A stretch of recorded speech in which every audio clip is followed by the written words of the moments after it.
Okay, at 5:30 today, apparently there was a worldwide restartation of the Shema for all the Jewish hostages and the protection of the soldiers. And I actually clean forgot about it. So please God, let the shir add to that spiritual elevation, and know that we all obviously are there in spirit.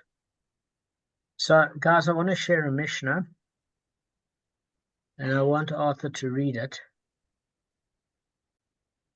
Are you ready, Arthur? I just gotta go get my glasses. Let's see if I've got glasses here. Here we go. I'm reading from my phone.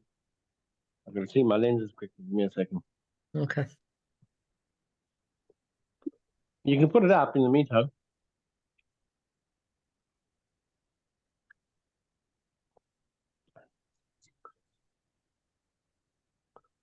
Let's see. Okay. Okay. So the Mishnah discusses a person who stole a field from his fellow. It continues where the previous Mishnah left off. If a river was inundated the stolen field and destroyed it, the robber says to the owner of the field, "Behold, what is yours is before you." This is to say, he is not liable to pay for the ruined field, for land cannot actually be stolen. Even after the thief takes it, it remains in the owner's possession. Since the land remains his own, he incurs no loss. Okay. So what do you mean if the river inundated the stolen field? What we are saying is often fields were built by riverbanks for irrigation. They didn't have exactly first world technology and drip irrigation, so it would have to be near a water source and estuary. And sometimes what happened was it would either flood the entire field or make the soil obviously so laden with liquid that it suffocated the oxygen for agricultural growth. So either way, you're destroying it by not having it as a productively flourishing field for grains and crops, etc. So we said there's two ways you can rob a field. The one is by moving the demarcated boundary markers and encroaching little by little on your neighbor's property. The other way is by becoming a squatter on that land. And what happens is when the field is damaged, the robber, if he's taken to court, said, "Listen, take your field back. Well, behold, what is yours is before you." And he's not liable to pay for the ruined field because we said, why is land not actually able to be stolen even after the thief takes it? In other words, it remains the owner's possession. And since the land remains the owner's possession, whether the thief occupied it or not, the land still would have got flooded either way. But I'd like to ask Kevin why land cannot be stolen. Because it's, I think could be a few things. First of all, it's fixed. It's not movable, and it's there's a deed usually like a title deed. It can be, and the person, the owner, by him or cementing his presence, so to speak, there, that's acquisition. Could be acquisition as well, but it's not movable. So even movable, I would say the acquisition. So your first answer was spotted market. What Kevin said. So Kevin said you can't put land in your pocket, basically. You ain't going anywhere. You can be evicted or ejected from the land that you occupied, but you cannot control it. You can't sell it under the owner because the title deed, as Kevin mentioned in the second point, dictates ownership. So you can't move it at all. Okay. So, but you remember, you can steal it bit by bit. We did that last time, remember? Yes, you might be able to occupy it bit by bit by moving the boundary markers, but technically you can't steal it. You can occupy more and more of the land, but you can't sell it or put it in your pocket. So the same principle applies. Yeah. Now, since the land remains the owner's property, he incurs the loss because it would have flooded no matter who occupied the land. So what does this mean? Well, that means that the reason that the thief is not liable to pay is that land cannot be acquired through an act of theft. even while the field is under the robber's control, it remains in the possession of the true owner. That's the way the Gemara explains it. This means that when the field was ruined, it was not the property of the robber, but the property of the owner. Therefore, it is he who absorbs the loss. Obviously, Gavin, you have got a point in a certain aspect that if in the course of the occupation of that land, the thief damages the field, in other words, he digs ditches, or he cuts down trees, he's liable to pay for it. But that's a damages action. That's not a theft action, according to the rabbis. In other words, if you came onto somebody else's property and you started damaging it, you're liable for a damages action. It's not a theft as such. So your liability is still there. Same thing as if you benefit from the land, that you eat the fruit, etc., you must pay for the benefits you enjoy. That's according to the Yad Ramah. Now, let's go to the actual Gemara, and there's a Tanaic dispute regarding the Mishnah's ruling. So the rabbis taught in a brisa, if one steals a field from his fellow and a river inundated it, the robber is obligated to provide the owner with another field. Now, what does this brisa seem like? A contradiction to our Mishnah. So the brisa says, let me tell you again, if one steals a field from his fellow and a river inundated it, the robber is obligated to provide the owner with another field. But who wrote this brisa? It was Rabbi Eliezer. And the sages don't agree. The sages say, the robber says to the owner of the field, behold, what is yours is before you. Meaning the sages adopt the view of our Mishnah, which rules that the land cannot be acquired through an act of theft.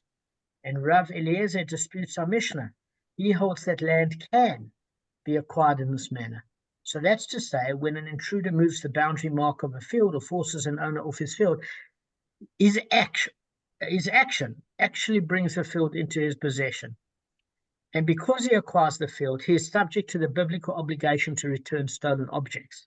Therefore, he must provide the owner with another field if the field that he owns, according to Rabbi Eliezer, has been damaged and it goes to court. So the original owner then is freed of any damage that befalls on that land. So Rabbi Eliezer, just to be clear, Gavin, he's not entitled to keep that land. It's an act of theft. Just because there's acquisition doesn't mean there's an entitlement to keep it. Acquisition, according to Tanaic law, is basically the act of responsibility to pay for the damages or replace that which was stolen. In that way, it's acquired, but it's not acquired in that you can take it without giving the money back. So you either give the asset back, if you acquired the acquisition through a change of domain or a change in the physical properties and a change of name, or it doesn't resemble that which you stole, you can keep the object, but you still have to pay cash equivalent. Makes sense. So it just holds if obligated. That's basically what I'm saying. So we see there's a different opinion between Rabbi Eliezer, which says land can actually be acquired by the robber, and therefore if there's any damage to it, it has to be replaced with another field of cash by the robber. Or the sages that says that the robber technically can't take what is fixed, can't put it in his pocket, he can't sell it, and therefore if the land floods out and he's evicted or ejected from the land or whatever the case may be, just gives the land back. He said, listen, whether I was here or not, Gavin, the land's flooded. What difference does it make? It's yours.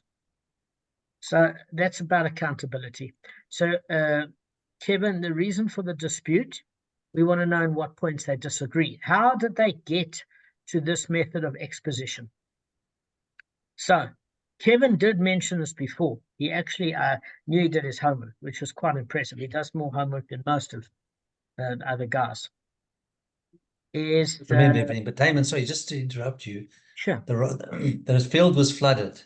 So the robber, it was convenient for him to say, whatever, if you can call him robber, but it's yours, because he didn't have to deal with the headache of the land. So wasn't really sincere, possibly wasn't very sincere about that. Well, whether it's sincere or not, as you quite rightly said in your first clause, you ain't putting land in your pocket and you ain't selling it to a third party. The only thing you can Yeah. do is occupy it. So what is it? Is it really yours? It's the title deed that makes it yours. But land itself is not something that can be acquired in the same way. It's fixed. So, how do they expound this scriptural method, and in what points do they disagree? So Rav Eliezer talks about these rules of amplification and limitations. Okay? Now, we never learned amplifications, limitations before. What did we learn? We learned generalization, specifications. So amplification and limitations are slightly different in nature. I'm just going to go through what this means and how it differs from generalizations and specifications. You'll see that what you exclude and include are different according to those definitions. So again, the sages go with generalization, specification, generalization, and Rav Eliezer goes with amplification, limitation, amplification. And that's how they derive differently. And Rav Eliezer says the robber acquires the land, and the sages, who are the rabbis, say land is not acquired in this act physically. All right, so the Torah is going to sometimes pronounce the law by employing a combination of general and then specific statements. So the Torah might first state a law in a very general, expansive way, and then state a specific, limited application of the law, or vice versa. It might start very specifically and then go to the wider general. That's one way to do it. The other way is the Torah might follow the specific statement with another general one. So it can go from general to specific or specific to general. So there's a Tanaic dispute regarding the proper methodology for expounding such combinations of general and specific statements. One method is that of klal or prat, which is a klal is a generalization and prat is specificity. And the other is riboy or mi'ut, which is basically riboy is amplification and umiut is a limitation. So if you employ generalization and specification method, this is you've got to listen to this detail very carefully. You view the limited statement that follows the general statement as a specification. So in other words, it specifies or defines that which had been left vague and undefined in the broader statement. So what does it tell us? That the first statement means precisely what the second statement specifies. Nothing more and nothing less. So if you have a general statement that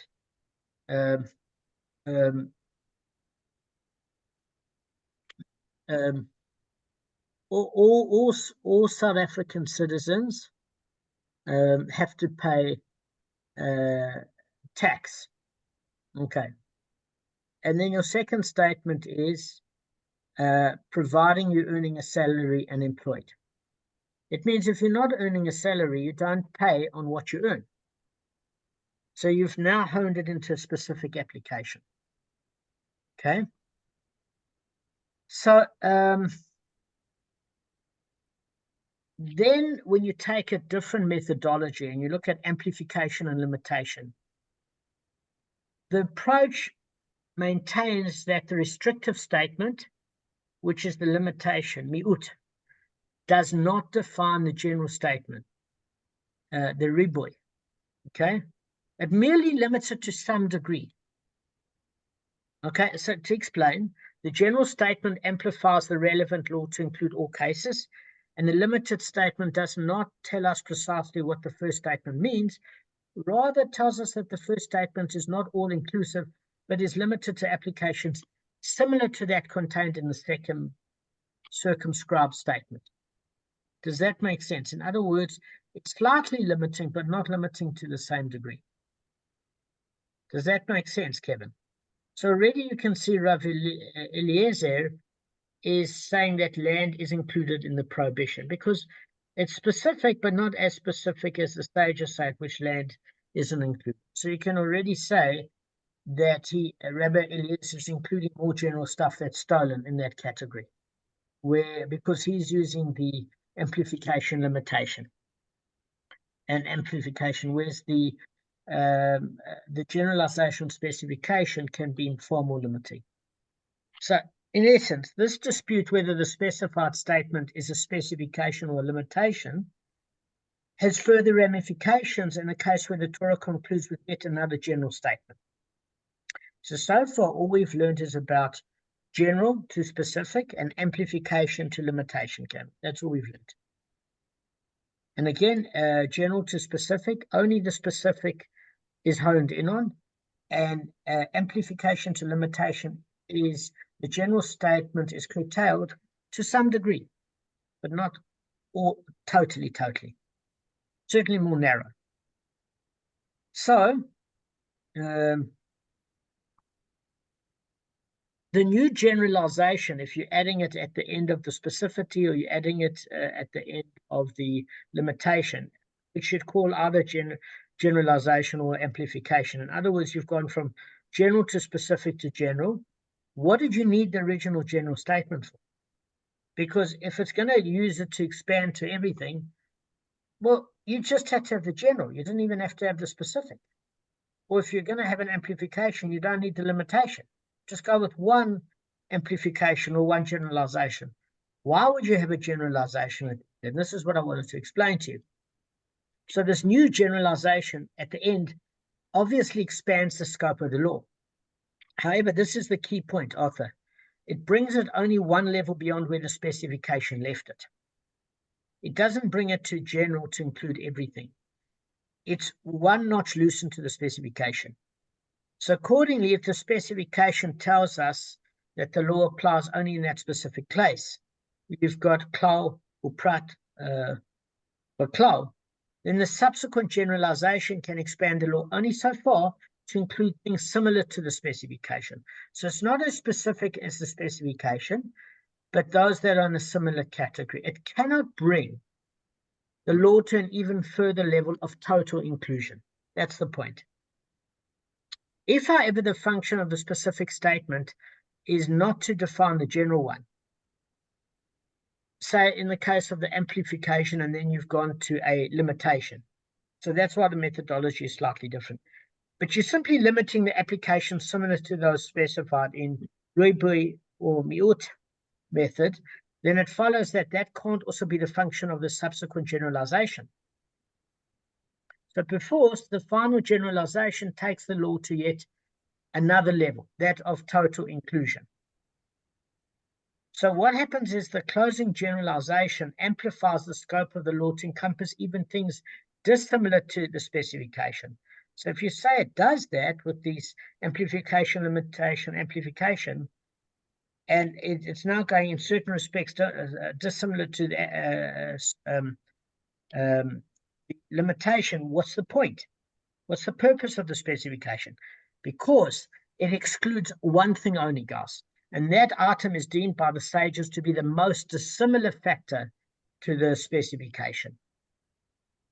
Okay, so this is the dispute between Rav Eliezer and the sages upon this methodological dispute. Do you get what I'm saying? Are you following me or not quite? We're doing our best. We're doing the best we can. Okay, To so prove what that the land about the status of the landowner will always hold the land regardless if the robber tried to. We're not talking about what are you trying to prove here? That's what I'm trying to figure out. What I'm trying to prove is there are two different hermeneutical principles upon which Gemara is derived. There's many, but one of the ones we used is dayu, which is almost a constraint of chol v'chomer. Your target area can't be more constrained than the original sourcing area. You've got different methodologies. But one of the methodologies that we learn throughout the Gemara is you've got generalization and specification. Yeah. Sometimes there's another generalization added, sometimes not. We're now learning about amplification and limitation. And sometimes there's another amplification, and sometimes there's not. The main difference that you can derive out of it is that the limitation limits it only by a level of the general, only by one notch, basically. And when you have a general to a specific, the whole general first bit gets ignored and it only funnels into that specific point. So you say, well, why mention the general to start with? Because one has a general statement about, for example, who gets covered for medical insurance, for example, right? This general is that if you take an insurance and you pay your premium, you're generally covered. What does a waiver mean? Is that you're specifically not covered for that disorder. Okay? That is what you call an amplification limitation. You're covered for everything else, but not that specific disorder if you have a certain health disorder.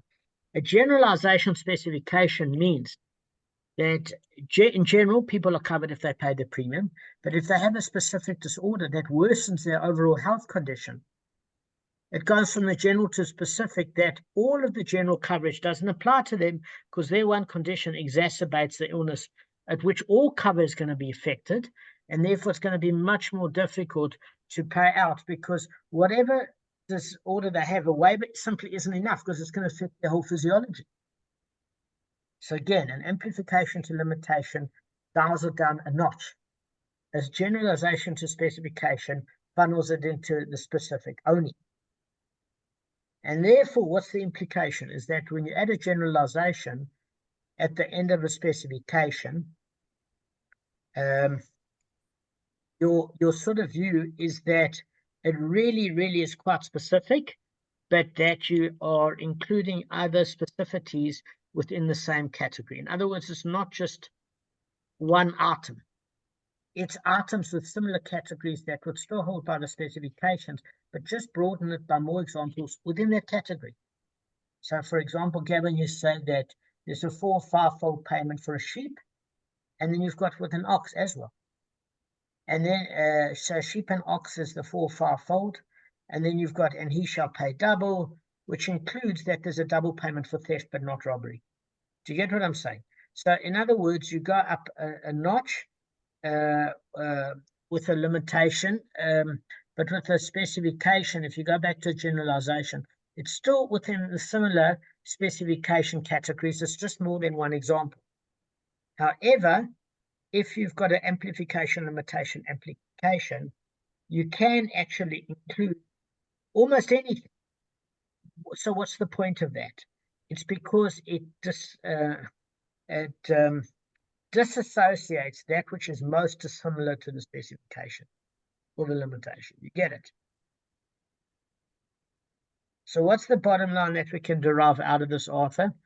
Is that when you've got amplifications, limitations, and then amplifications, it's not as stringent as a generalization, specification, generalization.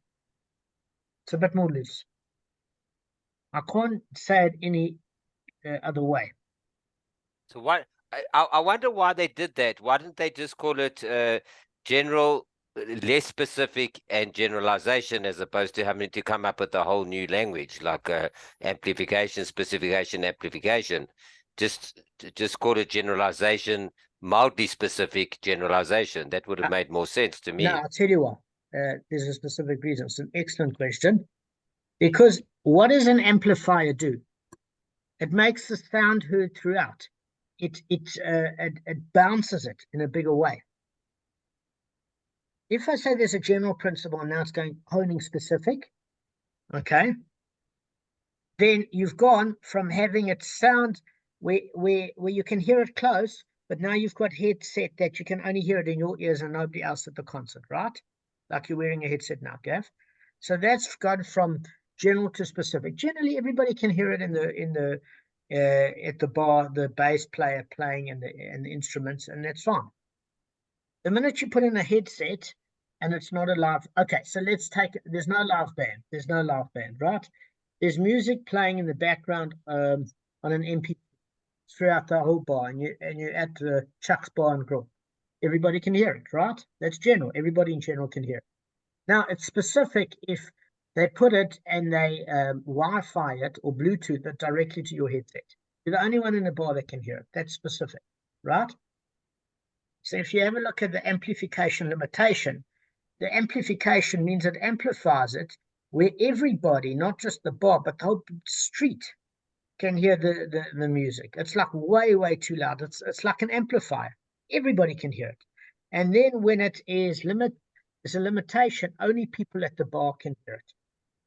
The whole bar. Okay, so it's less pronounced. It goes only one notch down. And therefore, if there's another amplification, it means, okay, everybody in the street can hear it, but not everybody in the suburb. So it's not as hectic. Whereas when you add a generalization to the specification, you're saying, hang on a second. It's almost the same as the specification, but it's just general to include many similar items within that specificity, not just one.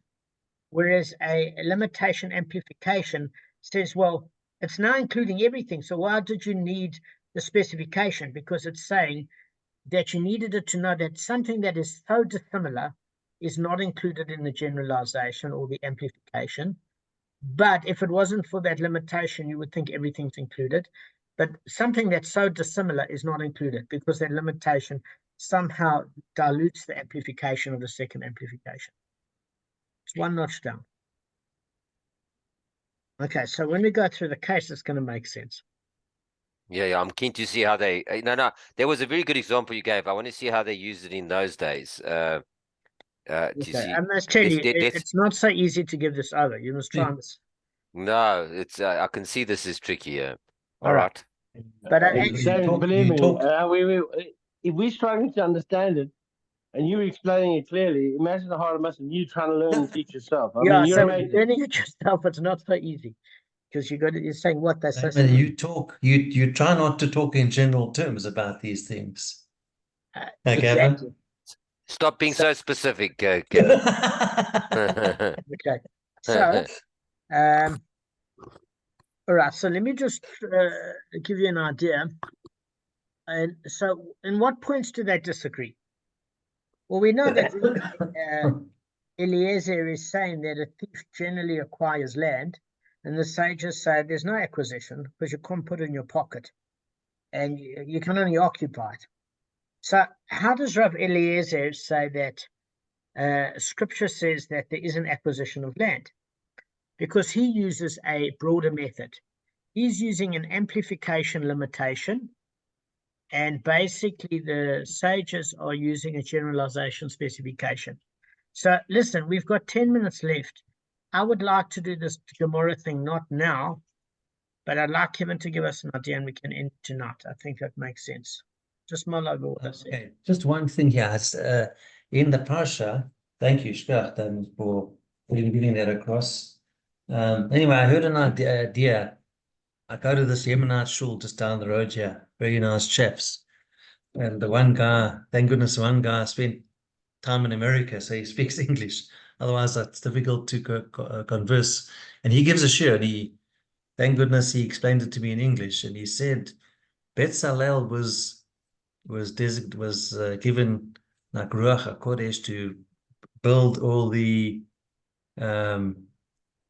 components and all the parts of the Mishkan and the curtain and all of that.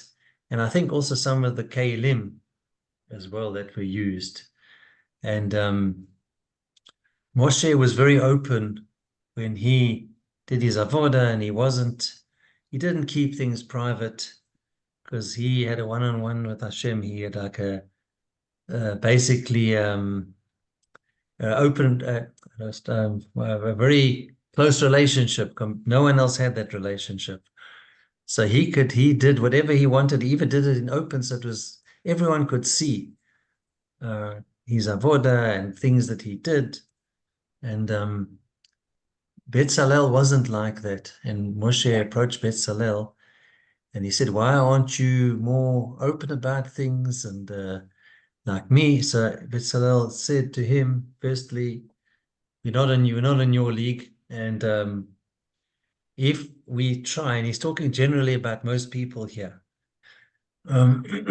if we make things too public and too visible, the Yetzer Hara can scupper that, and that's why he didn't publicize everything. He kept certain things private. And Moshe, on the other hand, didn't worry about his efforts being skittled.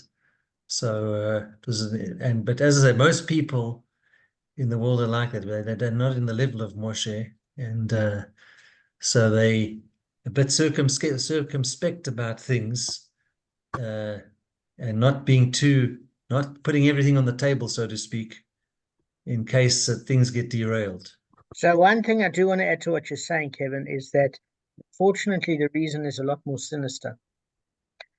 You know, Okay. I mean, Bill Gates turned around and said, we're going to make them need us, because once they need us, they'll have nowhere else to go. That statement means that if I'm going to sit here freely teaching you and make you independent of me, you no longer need me. And therefore, if I withhold secrets and skills, there's a Machiavellian concept, which Machiavelli was a philosopher in Italy, but he was quite an evil guy. And there's a guy called Robert Greene who wrote the 48 Laws of Power, etc. And, Jordan Peterson interviewed him, and he said, I'm not really that happy because you're teaching people to manipulate others. He said, with all due respect, I'm not teaching anybody. What we're actually doing is those that manipulate don't need me in the picture. Believe me, they're sociopathic, they're narcissistic. They've got the techniques hand down. What I'm trying to do is take people that are naive and just know that they can have their eyes covered or the rug pulled out from under them. And we want to basically equip them to know that sometimes there are a lot of malevolent and sinister people out there. Part of malevolence is that inability to share knowledge because you want to hold on to the power leverage. This is just my opinion. Yes, okay. I have attached on Bava Kamma a 516-page document on everything from fortiori arguments, which are kal v'chomer arguments, logic and dictation, to Plato and Aristotelian logic derivatives, at which the Gemara mentions, because you've got the Ramban, which is more Plato, and you've got the Rambam, which Maimonides, which is more Aristotelian thought. They never copied Aristotle. We say Aristotle copied them. The bottom line is there's certain principles, and this principle, and I'm going to just give you in terms of wokeness, and this principle was in fact used by there's a station called trigonometry, using the pun of the word triggered, with trigonometry, logic, and mathematics. And basically, if you look at the generalization sort of issue, you can have a spectrum where you'll have a male, for example, that's more effeminate, and you might have a male that's particularly masculine and likes rugby on a Saturday and doesn't really have much conversation or communication with women. Do you know what I mean? He's like a Cro-Magnon, like proper alpha male gym boy. Then you've got one that's into feelings and listening and, likes to putsk around the house and, it's a bit effeminate, and that could be that sort of scale. But that's different to what you call the specification in the Gemara, which is an Aristotelian argument, which says, look at the X or Y chromosome. That determines sex, not your sexual affinity towards masculinity or femininity. And when you don't have logic behind these sort of things, you're going to confuse it and say, well, it's about your attachment to the sexuality, as opposed to what is the definition of procreation ability? Do you have a womb and a uterus, or do you have sperm? And that is the definition on where specificity overtakes the general. Okay, I'm just giving you an example. Right, I hope the share was handy. Thank you. Thank you for that, Kevin and Damon. Thank you for the nice answer. No, both of you. well, I have to do a small part. Damon does much more No, I work than don't. I It's behind just the scenes, and I'm read on different. I hope that was interesting. Yeah, it was a nice idea, because it's couldn't find anything in the parasha, but in the parasha actually, it was a lovely idea, and it's very relevant to what we're learning. You must look out. Oh, really? Okay. That book that I've just sent you guys, 516 pages. Have you read it? When do we need to read it by next week, Friday? That's Gavin, you will. You're going to finish it by Thursday night. I haven't finished reading it at all. Gavin, how many pages did you say again? 516. That'll take me 516 minutes. How long is that? But Damon, in the parasha this week, it actually talks about damages and the liability for damages, which is actually it's one of the sources in Bava Kamma. It's in this week's parasha. It's just, can I just look for a minute or two? Yeah, while guys you're are in a looking, rush. Gavin, that's 8.6 hours. So you'll Thank be ready you. by Saturday night. Yeah, no. But Saturday night, we're not 100%. having the share, right? Because it's Megillah and it's Purim, right? No. Yeah, you can't, yeah. Because we're also going to be different towns of Megillah readings, all Is four Monday of us. night good for you guys? Yeah. Yeah. I don't know If about it's Arthur. There might be 7, stuff for kids. Yeah. if it's Arthur? after 7, because I'm working Monday night. Okay, I'm not. So I'm working at 8 times. So if it's after 7, I'm available. Yeah, up to Gavin. it's fine because I start earlier now because of also the time changes. So Okay. it's absolutely fine. I'll just stop for. It can only be 40 minutes though, but I'm happy to But it stop is and then only 40 continue. minutes. And I ended early And the today. rest of the so week, Correct. plenty of time to yeah, talk. and the rest of the week from 5